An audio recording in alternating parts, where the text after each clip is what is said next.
¿Hasta dónde puede llegar un ser humano para construir su hogar? Esa es la pregunta de hoy, porque se supone que hay límites. Límites de altitud, donde el oxígeno se acaba. Límites de frío, donde el cuerpo se rinde. Límites de aislamiento, donde ninguna carretera llega. La geografía marca esas fronteras con claridad. Y sin embargo, en Latinoamérica hay ciudades enteras construidas exactamente donde no debería vivir nadie. Lugares donde la Tierra parece querer expulsar a las personas y donde las personas, generación tras generación, se niegan a irse. Hoy vamos a recorrer juntos las 7 ciudades más extremas de Latinoamérica. Y no solo sus récords, también los secretos que esconden. Porque en este viaje vamos a encontrar una capital gigantesca que se está hundiendo sobre un lago fantasma. Una ciudad sin una sola carretera que la conecte con el mundo. Un pueblo en la Antártida con un requisito médico tan extraño que cuesta creerlo. Para vivir allí, hay quienes deben renunciar a un órgano de su propio cuerpo. Y en el número 1, la ciudad habitada más alta del planeta, donde el aire tiene la mitad del oxígeno normal y donde decenas de miles de personas viven por una sola razón: el oro. Antes de nada, suscríbete, activa la campanita y deja un buen like para apoyar este contenido. ¡Empecemos! Número 7. Empezamos con la más conocida de todas, y puede que la que menos imaginabas en esta lista: Ciudad de México. ¿Qué tiene de extrema una capital moderna de más de 20 millones de habitantes en su área metropolitana? Esto se está hundiendo, y no poco a poco. En algunas zonas, el suelo cede varias decenas de centímetros cada año. Es uno de los hundimientos urbanos más rápidos que se han medido en cualquier gran ciudad del mundo. La razón está enterrada bajo el asfalto. Ciudad de México está construida sobre el lecho de un antiguo lago, el lago de Texcoco. Ahí, sobre una isla, los mexicas fundaron Tenochtitlán en el siglo XIV, una ciudad flotante de canales y calzadas que dejó sin palabras a los conquistadores españoles. Tras la conquista, el lago se fue secando y la ciudad moderna creció sobre ese fondo de barro blando. El problema es que esa esponja de sedimentos se comprime. Y además, la ciudad bombea desde hace décadas el agua del subsuelo para abastecer a millones de personas, así que el terreno se desinfla como un colchón al que le quitas el aire. ¿El resultado? Lo puedes ver a simple vista. Palacios coloniales inclinados. El majestuoso Palacio de Bellas Artes, que se ha hundido varios metros desde su construcción. Monumentos a los que han tenido que añadirles escalones porque la calle baja y ellos no. El hundimiento llega a extremos absurdos. La ciudad construyó hace más de un siglo un gran canal para expulsar sus aguas residuales, aprovechando la inclinación natural del terreno. ¿El problema? La ciudad se ha hundido tanto desde entonces que esa inclinación desapareció. El agua dejó de salir sola. Hoy, una de las mayores metrópolis del planeta tiene que bombear sus aguas cuesta arriba, con enormes estaciones de bombeo funcionando sin descanso. Si esas bombas se detuvieran demasiado tiempo, partes de la ciudad empezarían a inundarse con sus propias aguas. Ciudad de México no solo se hunde, tiene que pelear cada día contra su propio drenaje. Y hay más. Ese mismo suelo blando convierte a la ciudad en una caja de resonancia. Cuando llega un terremoto, el antiguo fondo del lago amplifica las ondas sísmicas como si fuera gelatina. Por eso, los grandes sismos golpean aquí con una violencia desproporcionada. Y por eso, al sur de la ciudad, los canales de Xochimilco, ese rincón de trajineras de colores que parece un parque de atracciones, son en realidad otra cosa, el último fragmento vivo del lago original. Cuando paseas por Xochimilco, estás navegando por el fantasma del lago de Texcoco. Pero el secreto más asombroso apareció en 1978, cuando unos trabajadores que excavaban junto a la catedral encontraron una enorme piedra tallada con una diosa mexica. Debajo de la ciudad moderna estaba intacto el templo mayor de Tenochtitlán. La gran capital azteca nunca desapareció. Sigue ahí abajo, hundiéndose junto con la ciudad que se construyó encima. Número 6. Del centro del continente nos vamos al borde mismo del mapa. Ushuaia, en la Patagonia Argentina, la famosa ciudad del fin del mundo. Está en la isla grande de Tierra del Fuego, frente al canal Beagle, rodeada de montañas que caen al mar. Más al sur solo quedan islotes, bases y finalmente la Antártida. Aquí los inviernos son largos, ventosos y oscuros, y en verano la luz se estira hasta casi la medianoche. Decenas de miles de personas viven hoy en este rincón donde los Andes se hunden en el océano. ¿Y el secreto de Ushuaia? Que esta ciudad no nació como un pueblo normal, nació como una cárcel. A principios del siglo XX, Argentina decidió usar el fin del mundo como prisión natural. Un penal del que era inútil escapar, porque alrededor solo había montañas heladas y mar. Allí enviaron a los presos más peligrosos del país y allí los pusieron a trabajar. Y aquí viene lo que pocos saben. Fueron los propios presos quienes construyeron la ciudad. Talaron los bosques, levantaron edificios, tendieron un pequeño ferrocarril para transportar madera. Ese tren, conocido como el tren del fin del mundo, todavía funciona hoy como atracción turística, recorriendo la misma ruta que recorrían los prisioneros. Por esas celdas pasaron presos comunes, presos políticos y algunos de los criminales más famosos de la historia argentina, incluido el tristemente célebre Petiso Orejudo, uno de los asesinos más conocidos del país, que pasó en este penal buena parte de su vida. En invierno, los reclusos trabajaban en el bosque a temperaturas heladas, vestidos con su uniforme a rayas amarillas y grises, visibles a kilómetros sobre la nieve. Escapar era técnicamente posible. Sobrevivir a la fuga, no. El penal cerró a mediados del siglo XX, y hoy su edificio es un museo que se puede visitar, con los pasillos y las celdas originales. Ushuaia pasó de ser el lugar donde nadie quería estar a ser la puerta de entrada a la Antártida y uno de los destinos más deseados del continente. Pocas ciudades pueden contar una redención semejante. Y hay un dato más que explica el presente de Ushuaia. Su posición la convirtió en la gran puerta de entrada al continente blanco. La inmensa mayoría de los cruceros turísticos que viajan a la Antártida cada temporada zarpan desde su puerto, porque desde aquí, el cruce del temible pasaje Drake es el más corto posible. La antigua colonia penal del fin del mundo es hoy el último semáforo del planeta, el sitio donde la civilización se detiene a tomar aire antes de saltar al hielo. Oye, para un segundo.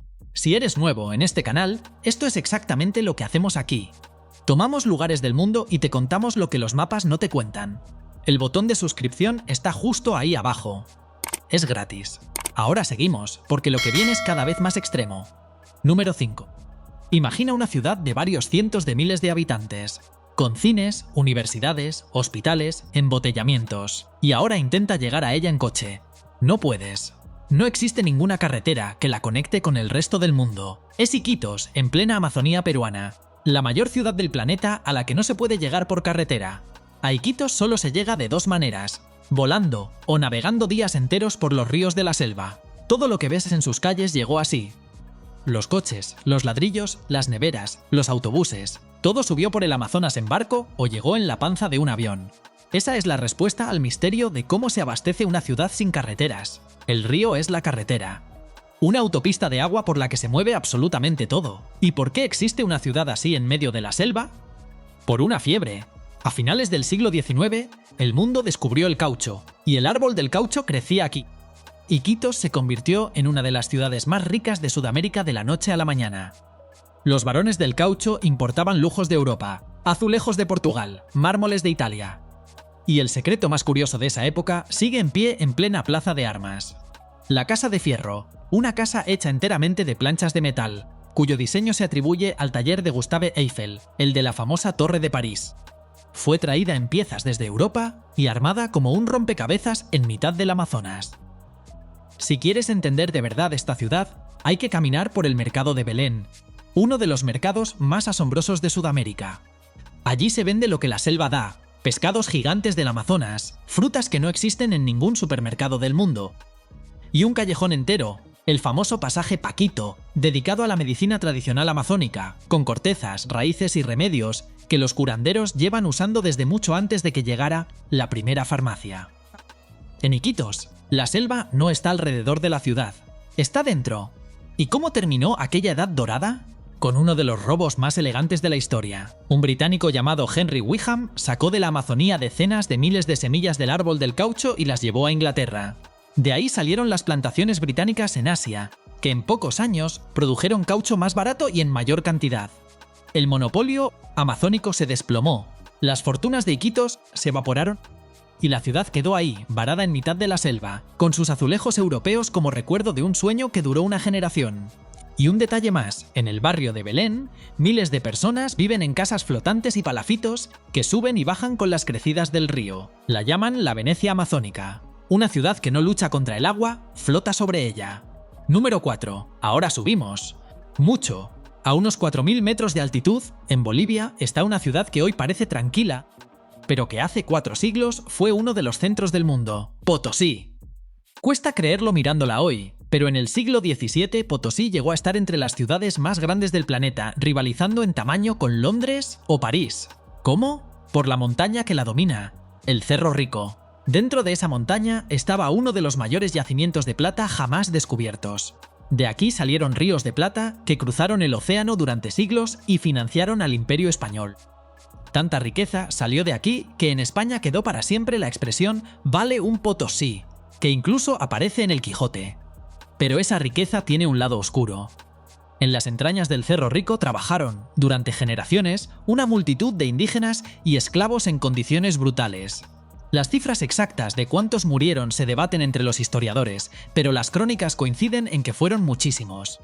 Los mineros bautizaron a la montaña con un apodo escalofriante, la montaña que come hombres. ¿Y el secreto que pocos conocen? Dos, en realidad. El primero, la minería nunca se detuvo. Hoy, siglos después, miles de mineros siguen entrando cada día a sus túneles, y bajo tierra veneran a una figura con cuernos a la que llaman el tío, el dueño del mundo subterráneo, al que dejan ofrendas de alcohol, hojas de coca y cigarrillos para que los proteja.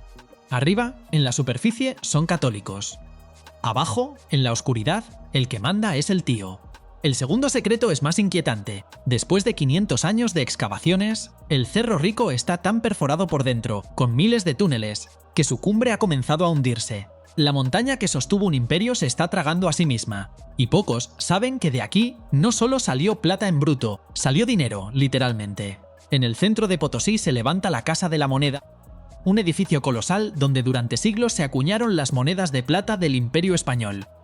Aquellas monedas, los famosos reales de A8, circularon por Europa, por América y por Asia, y muchos historiadores las consideran la primera moneda de alcance global de la historia.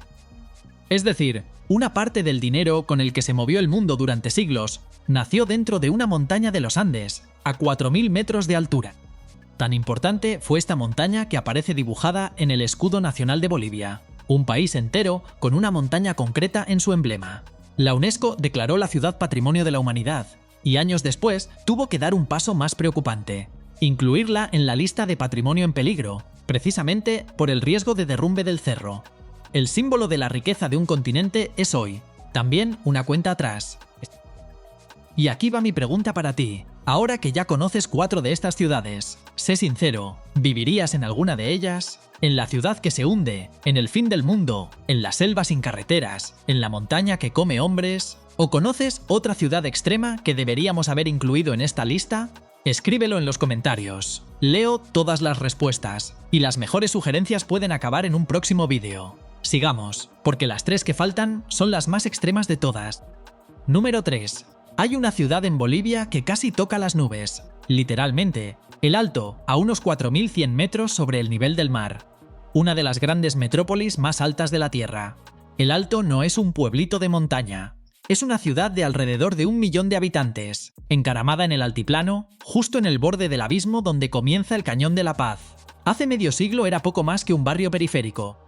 Hoy es una de las ciudades de crecimiento más explosivo de Sudamérica, poblada en su gran mayoría por aymaras, uno de los grandes pueblos indígenas de los Andes.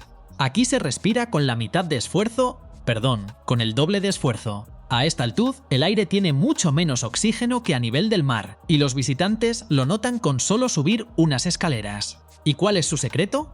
Que El Alto está construyendo una arquitectura que no existe en ningún otro lugar del planeta, los cholets. Son edificios de colores imposibles, verdes eléctricos, naranjas, violetas, con formas geométricas inspiradas en los tejidos y los símbolos andinos, e interiores que parecen naves espaciales con candelabros. Los manda construir la nueva burguesía aymara, comerciantes que prosperaron y decidieron mostrar su éxito con orgullo indígena, no copiando mansiones europeas. El arquitecto más famoso de este estilo, Freddy Mamani, ha levantado decenas de ellos, y su obra ya se estudia en universidades de todo el mundo. Lo llaman arquitectura neoandina, el futuro diseñado con símbolos de hace 1000 años. Y un dato más para el asombro. Para conectarse con La Paz, allá abajo en el cañón, esta ciudad no usa metro ni trenes, usa el aire. Una red de teleféricos urbanos que está entre las más grandes del mundo. En El Alto, hasta el transporte público vuela. La altitud aquí condiciona hasta la manera de volar. El Aeropuerto Internacional de El Alto está entre los más altos del mundo, y a esta altura el aire es tan fino que ofrece menos sustentación.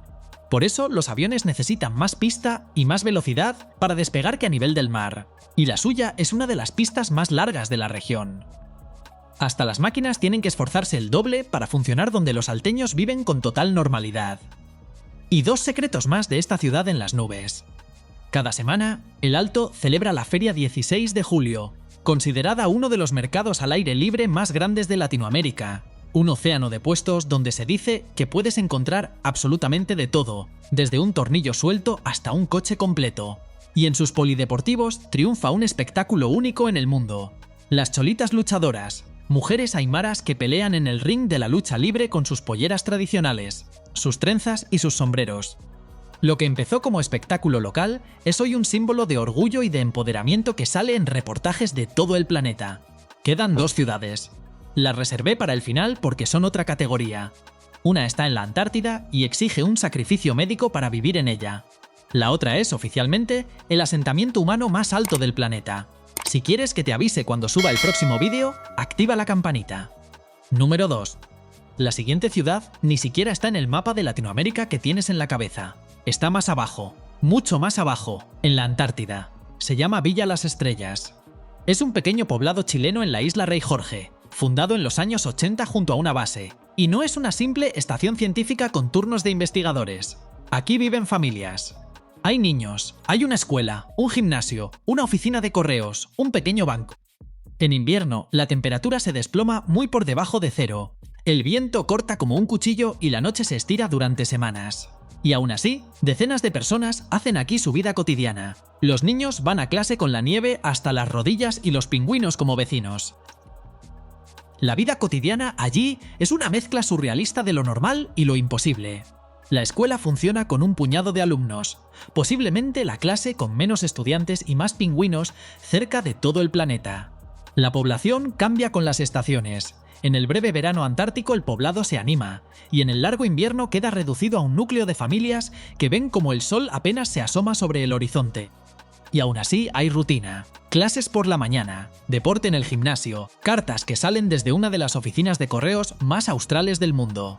Y el requisito de salud del que te hablé al principio es real, y es uno de los datos más extraños de este vídeo.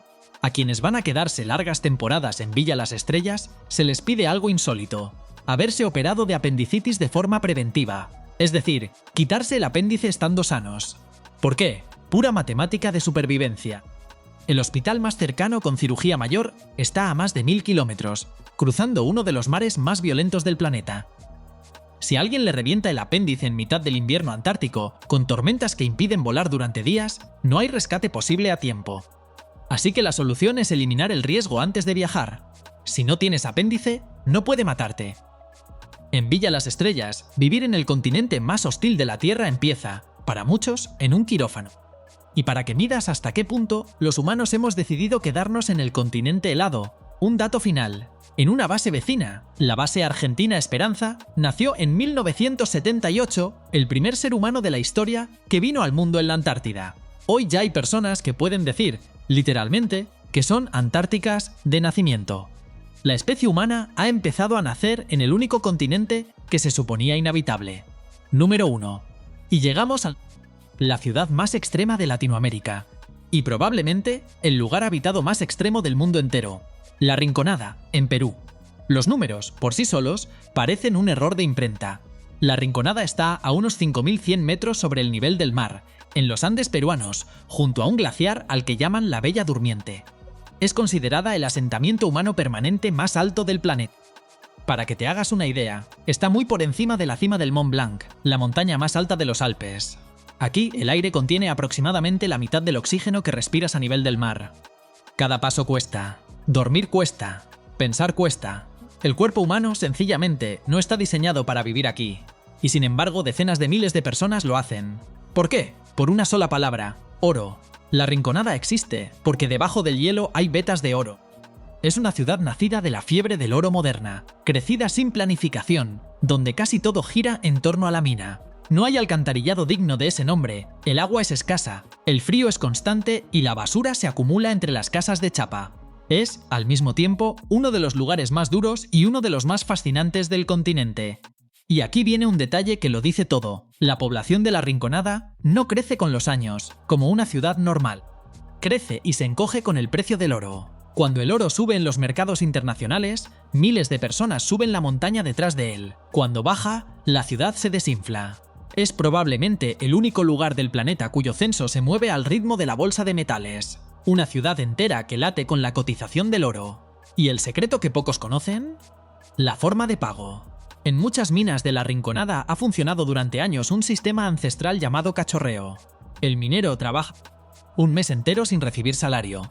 Nada. Y a cambio, durante un breve periodo al final, puede entrar a la mina y quedarse con todo el mineral que sea capaz de cargar sobre su propia espalda. Es una lotería de piedra. En ese saco puede haber oro suficiente para cambiar su vida o puede no haber absolutamente nada. Miles de personas apuestan su salud y sus pulmones, mes tras mes, a ese único día. Y mientras los hombres bajan a los túneles, en las faldas de la montaña trabajan ellas, las payaqueras. Mujeres que, durante horas y a 5.000 metros de altitud, revisan a mano las pilas de roca descartada por las minas, golpeando piedra por piedra en busca de los restos de oro que a otros se les escaparon. La tradición local les ha prohibido durante mucho tiempo entrar a las minas, así que ellas convirtieron el desecho en su yacimiento. En el lugar más alto del planeta, ni siquiera la basura se desperdicia.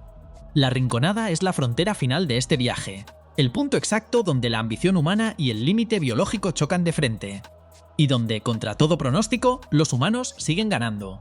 Por ahora. Esas son las 7 ciudades más extremas de Latinoamérica.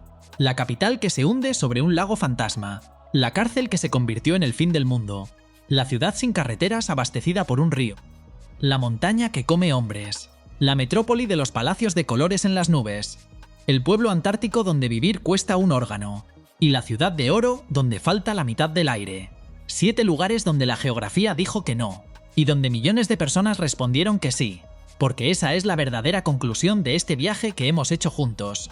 No hay desierto, ni selva, ni hielo, ni altitud que haya conseguido frenar del todo al ser humano.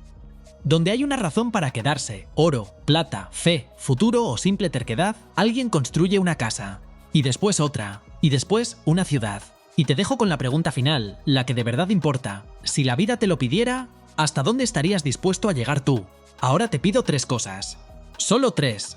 Primera, cuéntame en los comentarios cuál de estas 7 ciudades te impactó más, y responde a la gran pregunta del vídeo. ¿Vivirías en alguna de ellas? ¿En cuál? ¿O hay otra ciudad extrema que deberíamos haber incluido? Quiero leer tu respuesta. Y si conoces a alguien presuma de aguantar cualquier clima, compártele este vídeo, a ver si después de verlo sigue diciendo lo mismo. Segunda, si este vídeo te gustó y todavía no estás suscrito, el botón está justo ahí abajo. Aquí publicamos esto cada semana. Un lugar del mundo, sus datos más increíbles, los que nadie te cuenta. Tercera, si quieres seguir explorando ahora mismo, el siguiente vídeo está aquí al lado. Es tan bueno como este. O mejor, gracias por acompañarme hasta el final. Nos vemos en el próximo vídeo.